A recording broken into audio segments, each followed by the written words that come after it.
Well, here we were. Game 7, the first Game 7 in this barn since 2011, and we know how that went. No, but really, it was a great atmosphere in Rogers Arena as these fans absolutely showed up. But while it was announced yesterday that Brock Boeser had developed a blood clot and would be out for the remainder of the playoffs, it's tough to say if that was the difference. Because while Silovs absolutely showed up, making some incredible stops this game, no one else on the Canucks seemingly did. Even as a neutral fan, this game was flat out tough to watch, at least for the first 50 minutes. And yet, they somehow made it interesting right to the end in what was a heart-racing finish. But sometimes it's the hope that kills you. Let's get into it. It was right out of the gate. Holloway shot, rebound, and a massive save from Silovs. Able to get post to post, he absolutely robs Kulak with the blocker and a phenomenal start between the pipes for the kid. From there, we did get a few chances going both ways before Desharnais gives it away. Mikheyev in alone, and he had Skinner beat, but hits the side of the net. But aside from that, the Oilers were clearly the better team early, keeping Silovs active, outshooting the Canucks 8-1 to this point. So, Game 7, tensions high. After we got our first scrum 10 minutes in, things seemed to settle in a bit. Pettersson lays a good hit, and finally, the Canucks got some zone time. As sure enough, it led to them drawing the first penalty of the game. Pettersson caught up high, and it's a double minor. In retrospect, maybe the biggest moment of this game. But remember, with no Boeser, how would they fare? Not great. The Oilers gave them nothing. Like nothing, not a single shot, and instead it's Brown suddenly all alone, and he's stopped by Silovs. Not a great shot attempt, but a big stop to keep this a tied game nonetheless. And so while that was about it for the first, getting that penalty kill down was huge. And so heading over to the second, it was just over a minute in. It's Ceci, winds up and scores. He fires it right over the shoulder of Silovs. It's his second of the playoffs, and it's a big one.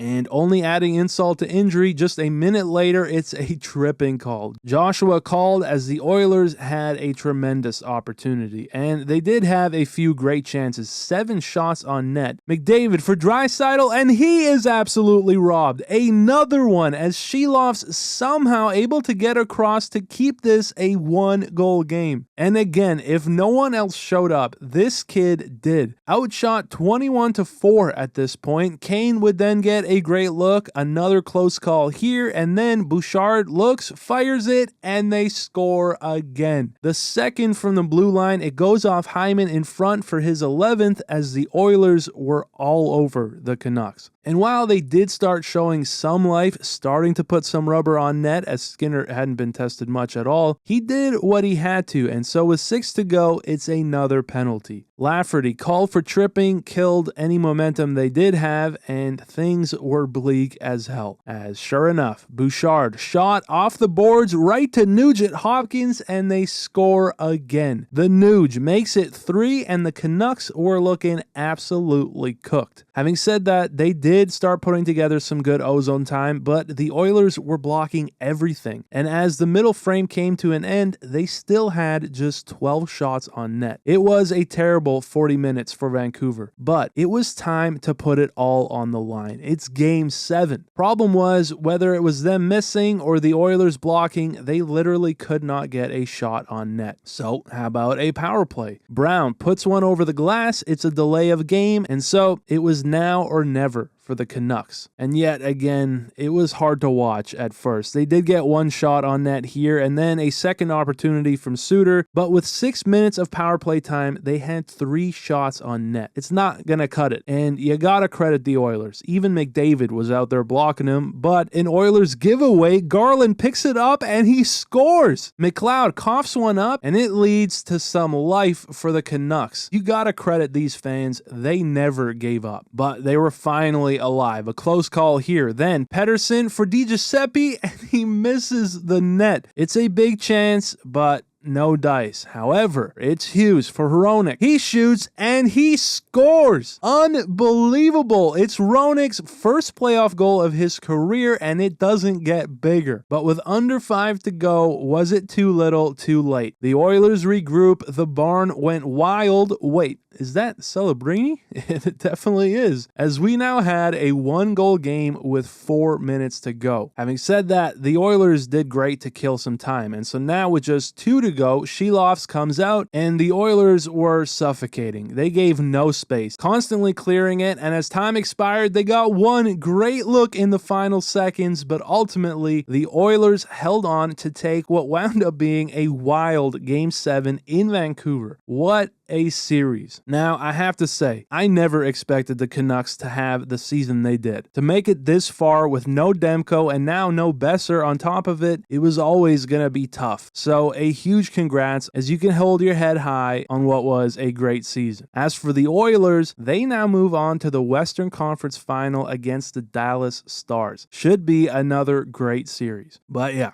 that's about it for this one. Thank you guys so much for watching. As always, I appreciate it very much, and I'll see you in the next one.